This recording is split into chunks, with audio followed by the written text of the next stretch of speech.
জয়গুরু সুপ্রভাত। পরমপিতা রাতুল রাঙা চরণের ভক্তিপূর্ণ ভূমিষ্ঠ প্রণাম জানিয়ে শুরু করছে আলোচনা প্রসঙ্গের থেকে পাঠ। 8ই ফাল্গুন 1355 রবিবার, ইংরেজি 20/2/1949। বিকালে সিসি ঠাকুর বড়াল বাংলোর বারান্দায় ভক্তবৃন্দ পরিবেষ্টিত হয়ে তক্তপোষে ভূমিষ্ঠ। এমন সময় বিহার সরকারের সিআইডি অফিসার রায়বাহাদুর রামকেদার সিং আসলেন। তাঁকে বসতে দেওয়া হলো। তিনি প্রণাম করে বসার পর মজফ্ফরপুরের যতীনদা বললেন যে তিনি রামশঙ্করদার মুক্তির ব্যাপারে সংশ্লিষ্ট ছিলেন।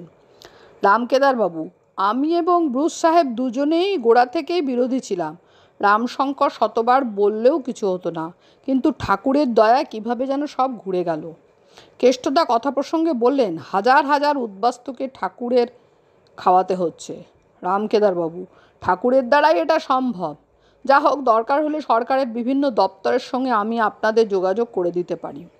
সিসি ঠাকুর, এখানে আপনাদের আওতায় এসে দেখছি প্রত্যেকের জন্য ফিল করে, আমার খুব ভালো লাগে। রামকেদারবাবু বিশিষ্ট কয়েকজন অফিসারের নাম ঠিকানা দিয়ে দিলেন। এরপর তিনি বিদায় নিলেন। সিসি ঠাকুর ঘরের মধ্যে গিয়ে বসলেন। হাউজারম্যানদা ও হেনরি জ্যোতিষশাস্ত্র, ভবিষ্যৎবাণী ইত্যাদি সম্বন্ধে আলোচনা শুরু করলেন। সিসি ঠাকুর, মানুষ সাধারণত কমপ্লেক্স ও ক্যারেক্টারিস্টিক্স অনুযায়ী চলে। এগুলি জানলে কার কী হবে হরস্কোপ না জানলেও বলে দেওয়া যায়। প্রবৃত্তির ঊর্ধ্বে যদি কেউ থাকেন এবং তার প্রবৃত্তি পরায়ণ কোনো মানুষের যদি টান থাকে, তবে তাকে তিনি প্রবৃত্তি মুক্ত হতে সাহায্য করতে পারেন। গুরুর প্রয়োজন এইখানে।